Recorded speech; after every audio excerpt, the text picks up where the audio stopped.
Just finishing up my early morning coffee, about to take my early morning walk. Gentlemen, peace is beautiful. As you can see, good morning, you gentlemen. I'm sure you're getting your coffee in as well. But let's start this conversation off right from the jump. Pre-owned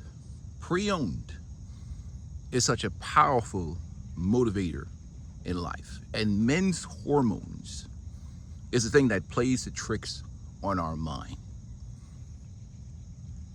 Get another hit of this coffee.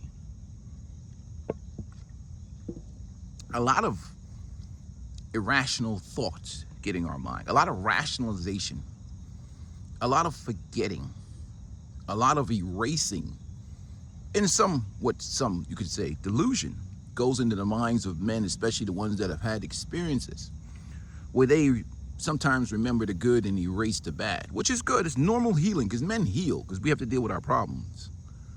But a lot of times men forget the price that men have to pay. And I was just coming out of the Wawa this morning, getting my coffee. I'm not advertising for Wawa. Wawa don't pay me anything. And I observed this guy coming out. I obviously saw the ring on his finger, and I saw the woman with him. And before he can get to the car, the amount of nagging, just torture this man was getting, complaining, nagging. Let's take a walk. Conversation, just nagging. And you guys who have been in relationships, whether you've been married or not, there's a difference between you getting nagged and you just dating a woman or whatever else, and you can escape. But when you are signed in a contract with the state, and you have a legal obligation or whatever else, and nothing is perfect in life. Again, there are no solutions, there's only trade-offs. You cannot just escape like Peaceful Life or one of you single men over there who can just run away and run somewhere and, enjoy your life and have a good time. Literally, that man has to deal with it. Let me tell you, nagging is one of the most abusive experiences a man can have. And that's why some of these guys, they get into a trap of trying to they try to do so many things to reduce the nagging, but it only creates more nagging because they don't understand the foundation of the nagging has nothing to do with them. It's that woman's own misery that she's putting upon you. And that's why I have this thing, why I say that married men, 5 years or more, should be treated like combat veterans. I'm talking about get all the discounts. Good morning, how you doing? Married men, in my opinion. And here's why, hear me out. I love my brothers who are married and ones who are combat veterans who served this country. Both men have served this. If you're married and you're a combat veteran, you deserve a double discount. I'm gonna knock 30, 40, 50% off your damn price. In fact, if you see a Peaceful Life in the line at Lowe's or Home Depot, just touch me on the shoulder and say, hey buddy, I've been married for 5 years. I say, get on in front of me, buddy. Get on in front of me. You deserve to be in front of me, because I'm a single dude. I'm not married. Go ahead and go ahead and get up to the cash register to get served. You're sacrificed your life for the country. Because again, the family, the nuclear family, is the foundation of all good societies and civilization. And this guy has sacrificed his life. And he has to deal with that nagging and that irritation.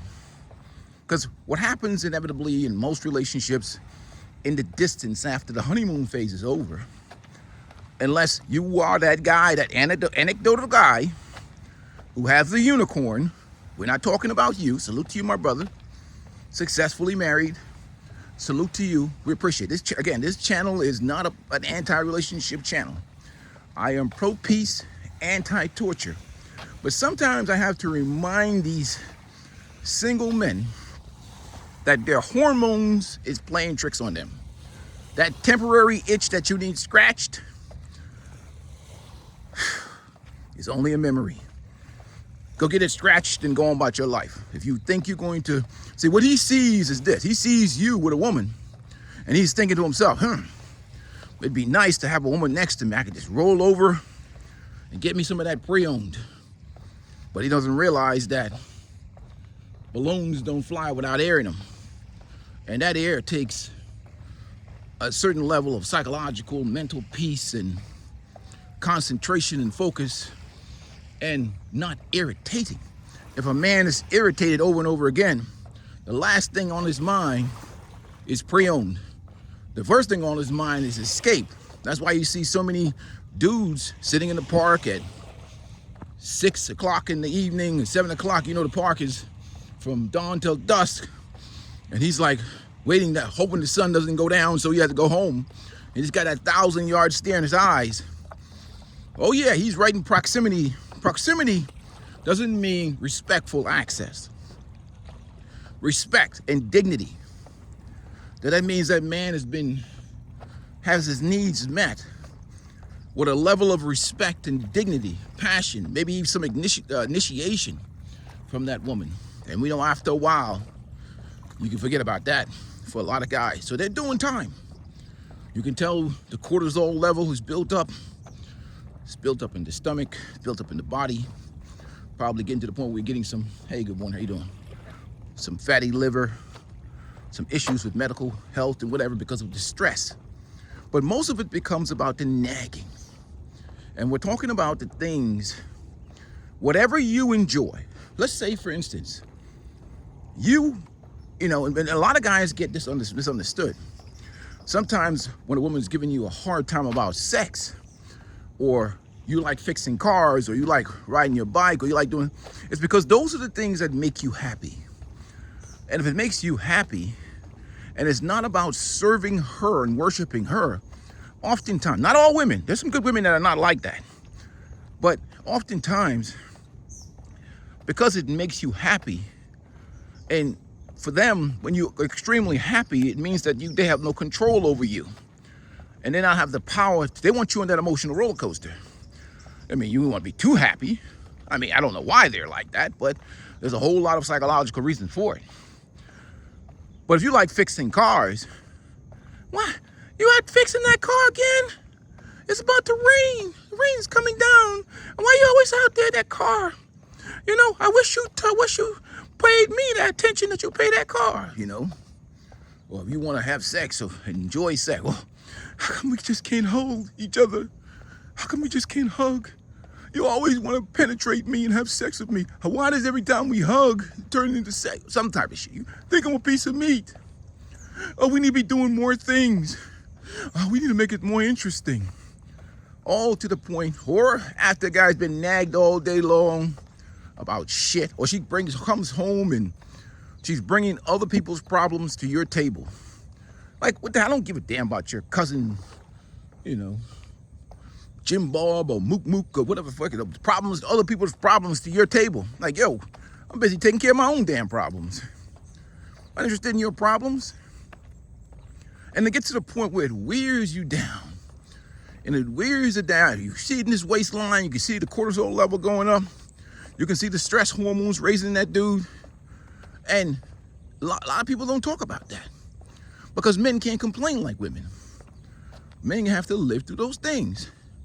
That's an insufferable experience. That's why I tell you guys, you know, you're sitting over there, and you feel that to see what happens when you're single too. Your testosterone level gets a nice boost. So you're looking at meat, you're looking at women, and you want to get laid, and you want to do whatever. Again, that's a hormone. That's your mind, and you start rationalizing. Well, wow, maybe if I get into something, this time it'll be different. Well, sure, it'll be different. During the honeymoon phase of all relationships, things are a certain way. In this particular culture, we're not talking about other cultures that were situations where people are raised different, where how you treat your man is defined by culture. You know, and the women in that society, the older women enforce that. Hey, look, what? Your man looks like his needs not being met. And there was real consequences and accountability. But in this particular culture, you know, disrespecting men and serving men a batch of mediocrity is actually praised by many of them. You don't want them to be too happy, because we exist in a certain type of, hey, good morning, man-hating culture, you know. In fact, the women shame each other.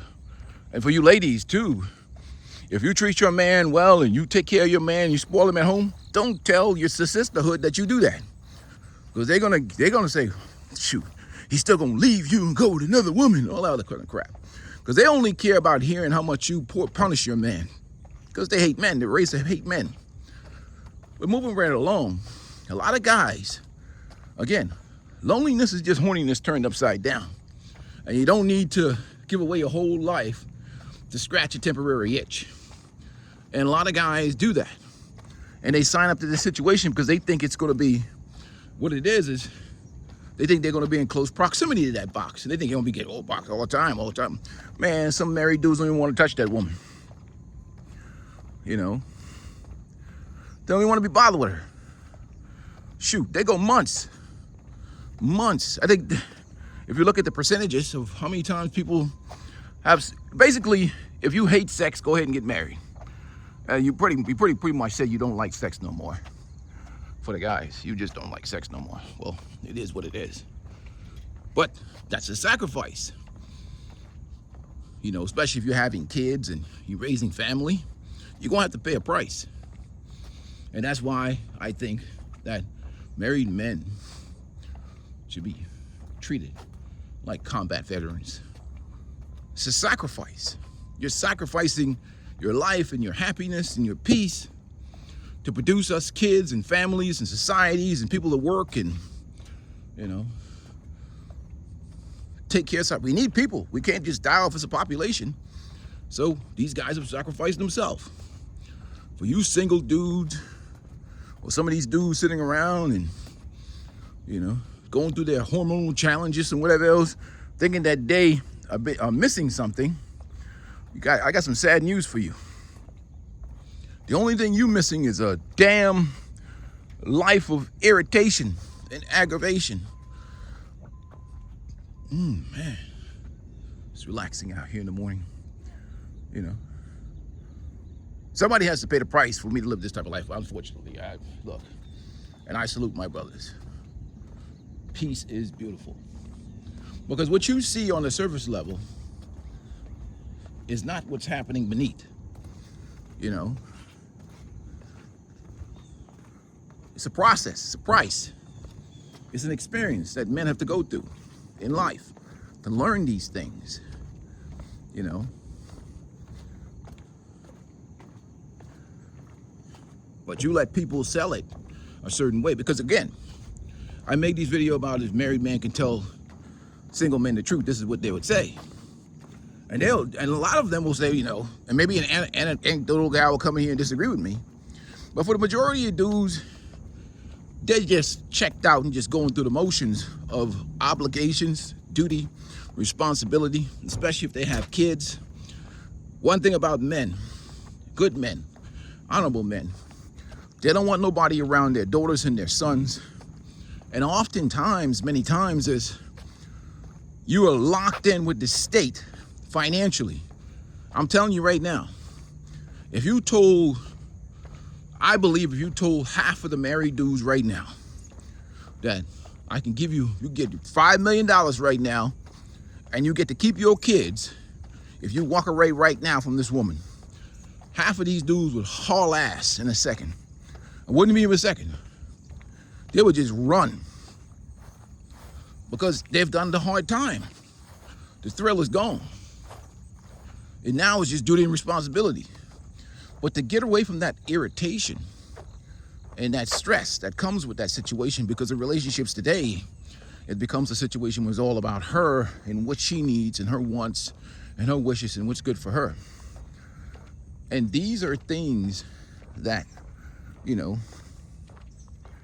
they don't discuss. Hey, good morning. How you doing? Hi. In the long term, again, good morning. Anybody can have their honeymoon phases and have their little sparks and whatever else. It's the distance, man. You guys don't get me. A peaceful life can, in the short term, get a slew of women to do all kinds of things. Now the question becomes, what happens in the distance?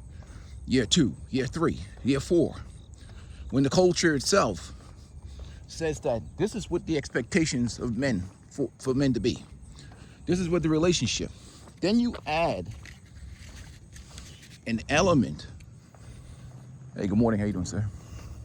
An element like the state, which creates a huge imbalance of power and influence and pressures itself. Basically, you sign over the power or your ability to, lead over to the government. And that empowers that individual in your life. And power in the hands of women, we know how that goes. So we don't have to discuss that.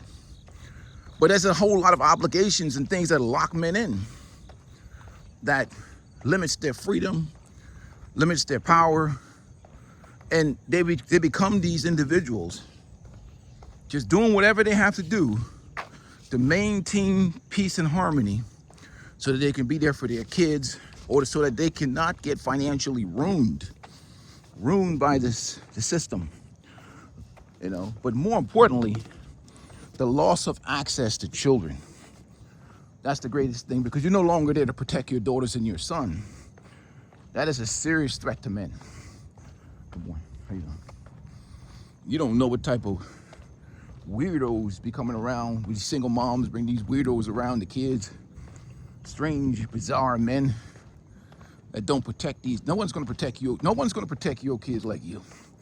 And for the single moms out there, ain't nobody going to protect them kids like the man who's biologically, if he's a good guy, the biological father of those kids is going to protect those kids the best.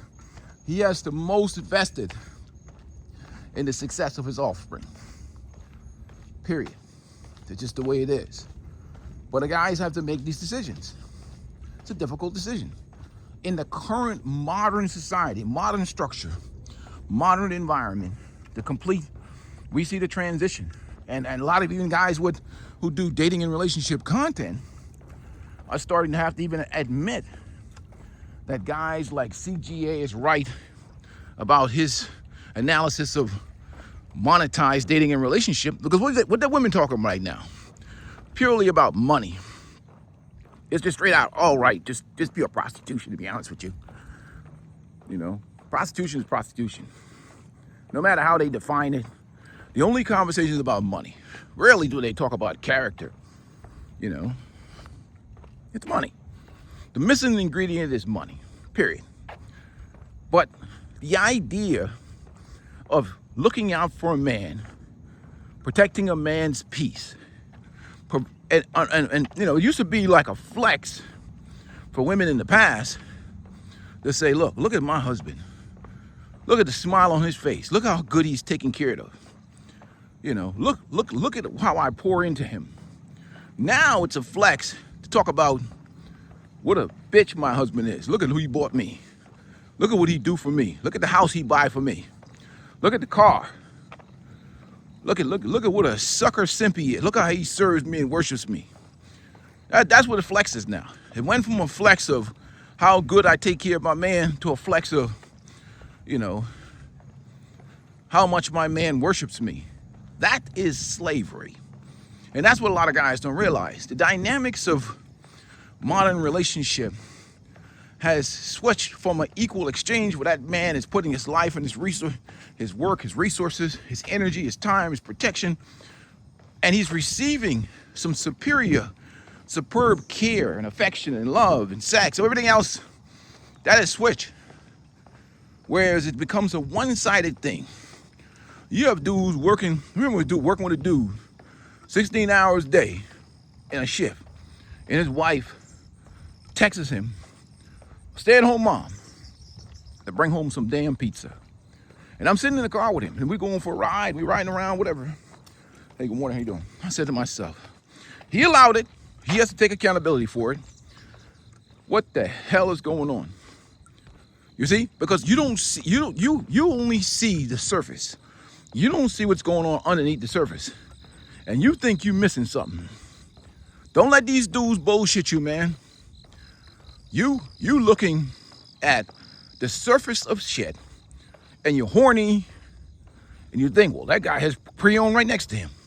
But you don't know what that guy is going through, man. You have no idea the amount of suffering and irritation and, frustration, and the amount of compromises that man has to make behind closed doors just to stay in that situation, just to protect his 401k, his 457, his 403, his savings account, his house, his investment.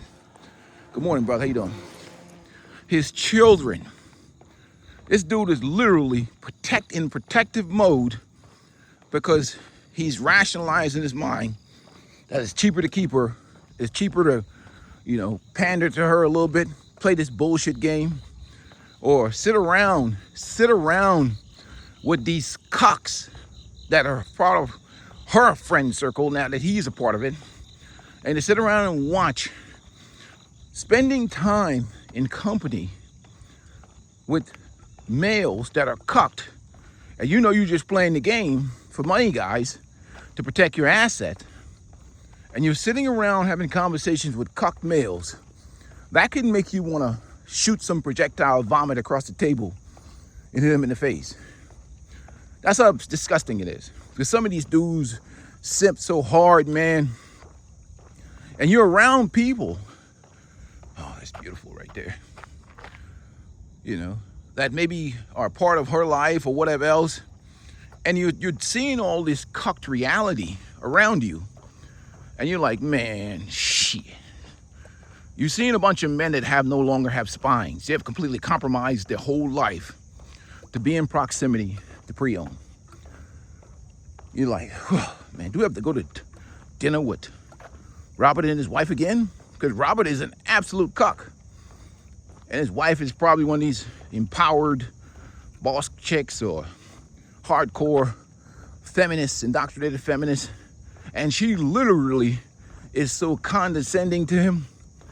Imagine someone saying, the worst is that, you ever heard the psychology part, right? A woman, she overpraises somebody, and she'll say like, oh, Robert, you're so smart.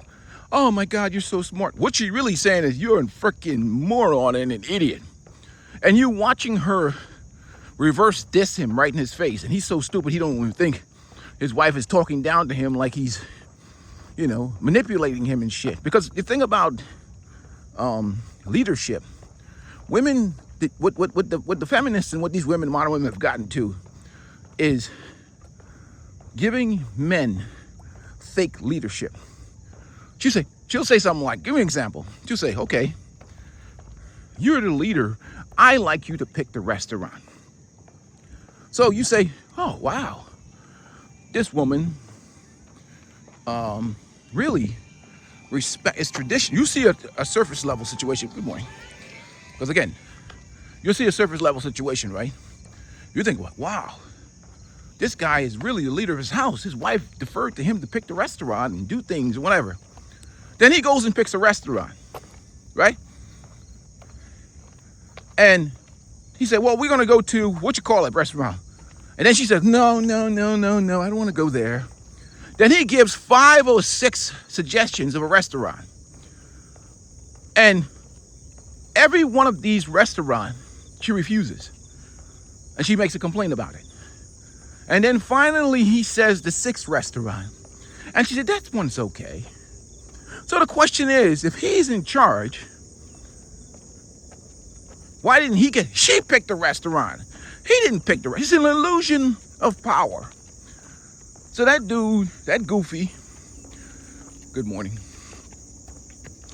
he thinks that he's a leader. But he's only a leader for the things that she agrees to, which means that she's the leader. So you see all these women, these fake, especially you see it in the church, where these women have manipulated religion, used that to get them a retirement plan, lifelong sponsor, where they pretend to be traditional, pretend to be godly, and pretend that they want male leadership. And they give stupid men the illusion of leadership and control. And you know what happens? that woman is in control. It's fake leadership. That's why when I talk to the young men about vetting women and vetting the family, vet the father, but make sure that he's a real leader. He's not this leading puppet. You know, it's like you watch the movie 300. You think Xerxes is running shit, but it's really Artemisia. She's the one who manipulated and created Xerxes from behind the scene. So this guy is literally being ran by his woman. And that's why I talk about a lot of these bitch-led men who come into my channel and leave comments and be coming in here bothering us when they just drive by. Because he knows his wife has clipped his balls, put it in the jar behind the peas and rice, and only lets him take it out on the weekend. And trust me, he thinks he has the illusion of control and leadership. But she's really the puppet master. You know, because you know sometimes you don't really have to be the boss to be in charge. You can be the pretend boss. And you see that with politics, and you see that in many other countries. You go to a country and you see like some leader or some communist leader, but really it's the rich, it's the top families that control him and got his balls in a jar. He's just a puppet. And many times men get this puppet leadership that they get. They ain't leaders. It's the woman behind the scenes that's leading them.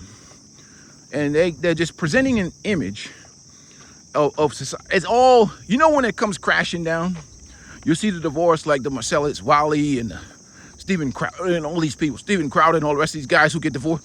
When the marriage goes south, you look at images. Again, you see an image of this happiness or this perfectness.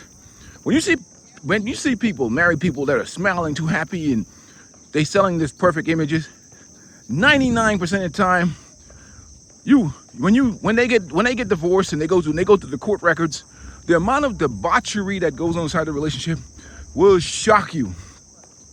I mean, we look at the Johnny Depp situation.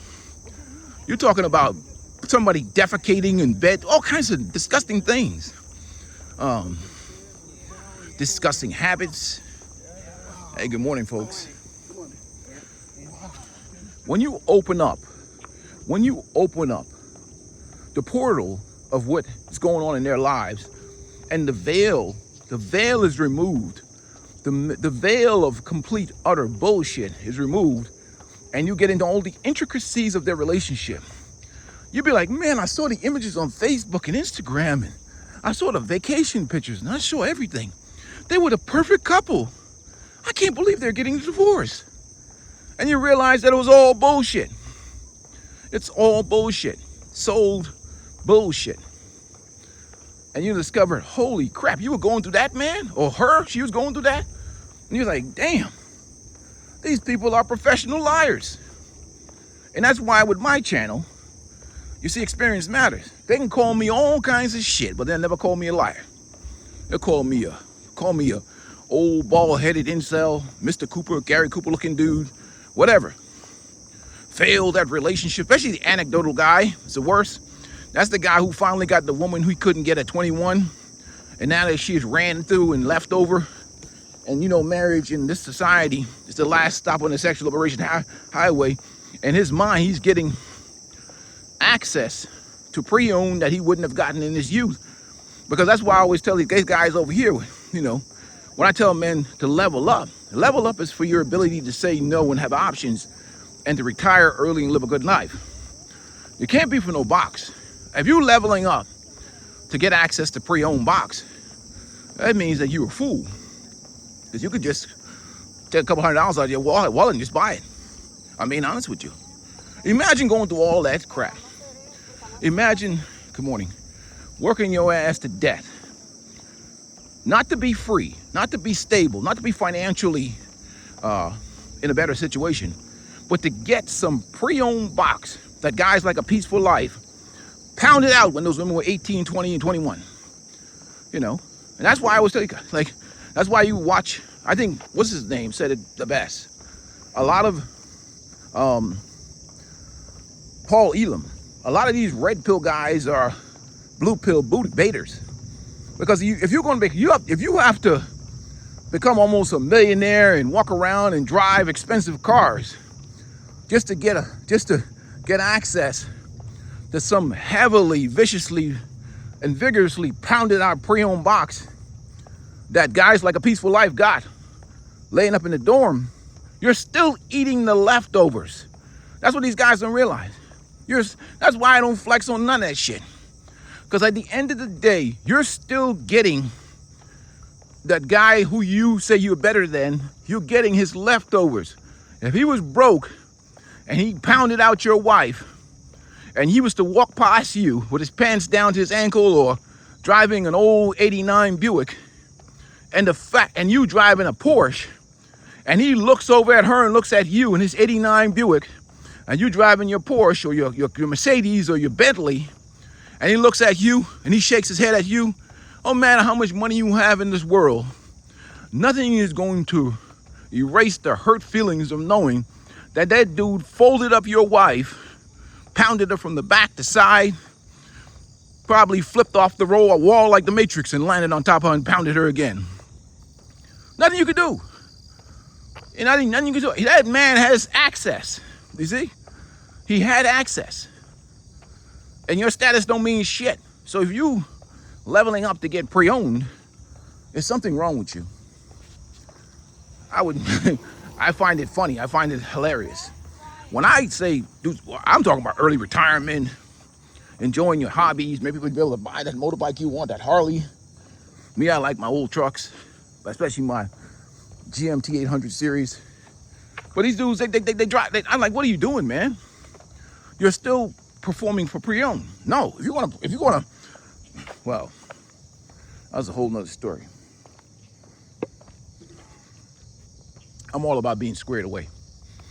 But it's not that type of world where the men who perform the best are getting the best. It's a leftover environment. Yeah, maybe they can get more expensive. You can get more expensive pre-owned. But what is expensive don't mean best. Because I remember some of the 304s back in the day in college. These women are professionals now. But you remember that woman got a train ran on her. But the guy who married her, yeah, he may have married her and she's a lawyer or whatever, a pharmacist or whatever else. But back in the day, she was a 304. She just happened to be successful.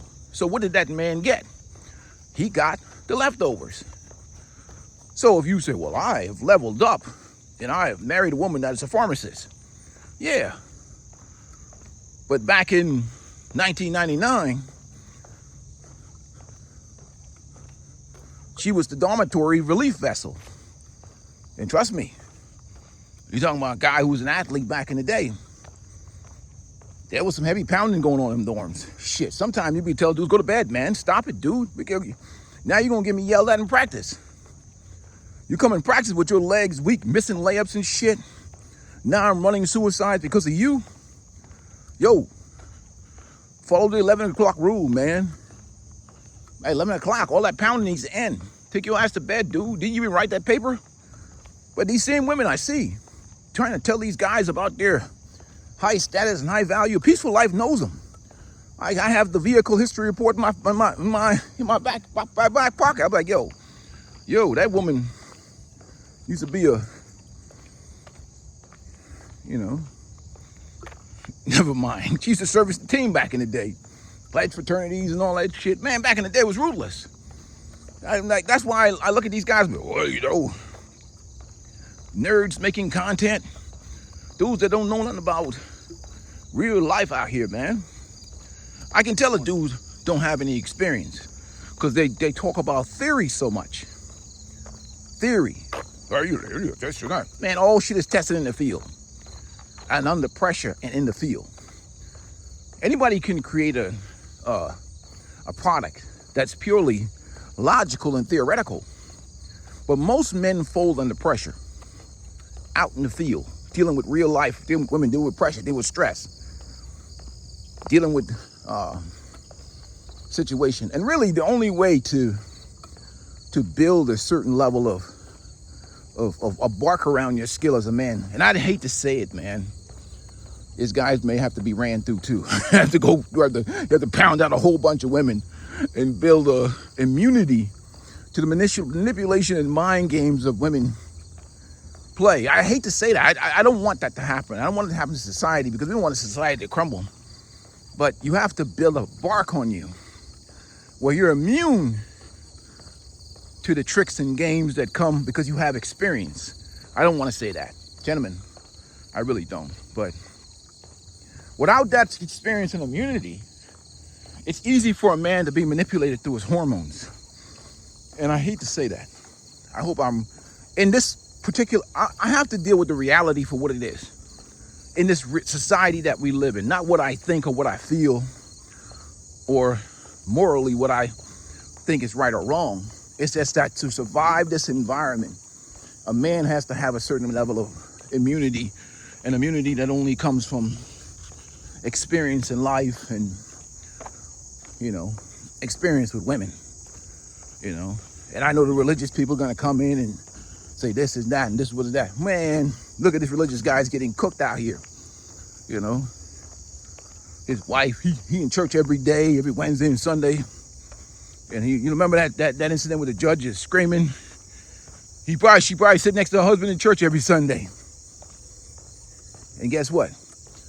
Nature won. Because when she got in the presence of a man that was her, that turned her on, man, she ran hot. I bet you that guy's meat is dry at home.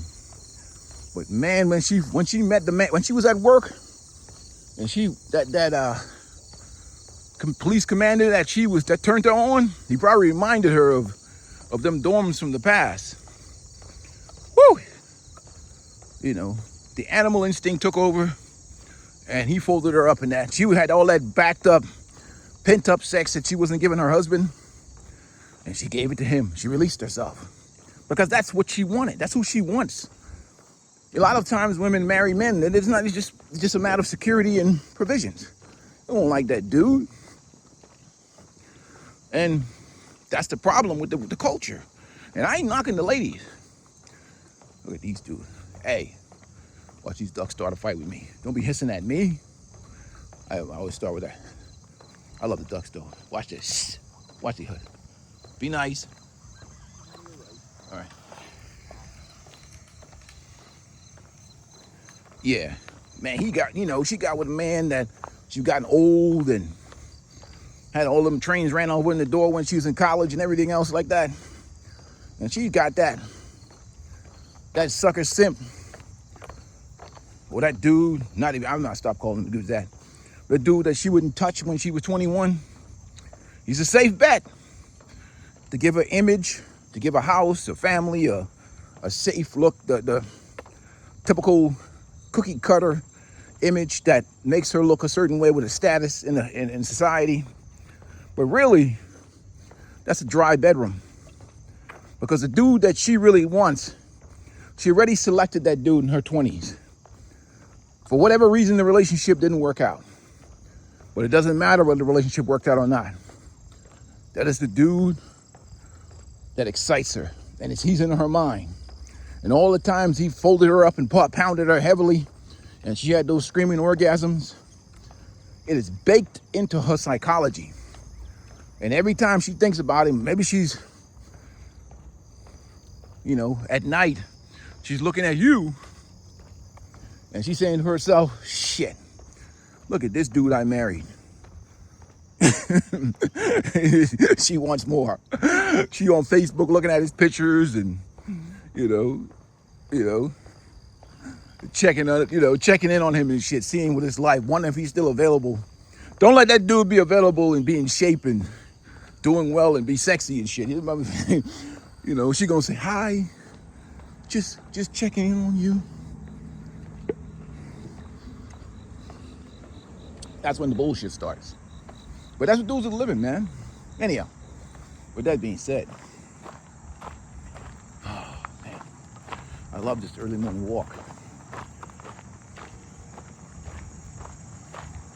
Gotta hit the gym after this. Do a little bit of lifting. But that's the stuff that's never really talked about. But that's the real, That's the real. So I got a quarter mile to the end. It's all good. Anyhow, whoa, this video has been 40 minutes. But I like to have these early morning walks and talk. Just random thoughts, gentlemen. Random thoughts. You know, but a lot of single guys don't have the experience, or like I said, they take things for granted in life, and they see the exception to the rule.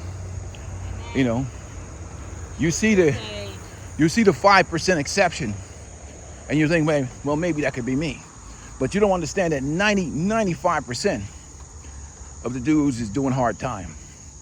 And I gotta tell these guys on this channel, I'm like an escaped convict from the marriage penal colony. And I'm like one of them dudes, them escaped parolees that gotta do hard time. You won't take me back alive. That doesn't mean I won't cohabitate or live with a woman in the future. One never knows the future. Maybe I'll, go live in some foreign country, or maybe I'll develop some type of pragmatic agreement. Good morning, how you doing? With a lovely lady, and say, you know what? Here's the deal. I stay at my house, you stay at your house. We could be together, but we ain't living together. Hell no. Or maybe like you said, we're gonna spend a lot of time with each other. Maybe I go to another country and enjoy a woman's company, and when she gets to the point where she starts acting a certain way, I can hit the next plane at the airport and be out of there. I'll be seeing you. I can cash out, pay up my dues, and be on the next plane. You can keep the change, baby. I may do something like that. But in terms of getting back into a situation at my old advanced age, where I'm legally married to somebody, or with the states involved, you can kick rocks. Shoot, I'm all about smiles, baby, but I damn sure ain't about the state. With that being said, let me pick up this pace on this walk. Peace is beautiful, gentlemen. Ignore the illusion. Many times men's hormones is their worst enemy. And I think a lot of times is that our meat, our phallus, is our own worst enemy. They can rationalize a whole lot of crap, man. You know some women that you've pounded, and when he betrayed you, you be like, yo, no, hell no. That woman is gonna get us some problems there. You can't have it. He's like, nah, man, we want her. It'll be all right. It's okay that her boyfriend's a serial killer or some shit like that. And he talks you into that shit. Now you on the run. You pound her out, now you on the run. Some goofy shit. As always, like some guy right now, this morning, he's getting up. He's looking to his left. He's looking down at his meat. And he's like, how could you do this to us? How could you betray us like that? He listened to him. That's why that sexual discipline or even some type of management is so important for men, and women, but especially men. Anyhow, peace and blessings to you guys. Let me pick up this walk. I can't jog no more like that, because especially on this hard ass concrete. So I'm gonna have to walk this out. Gentlemen, I'm out. Take care of yourself, gentlemen. Remember, nobody takes care of you like you.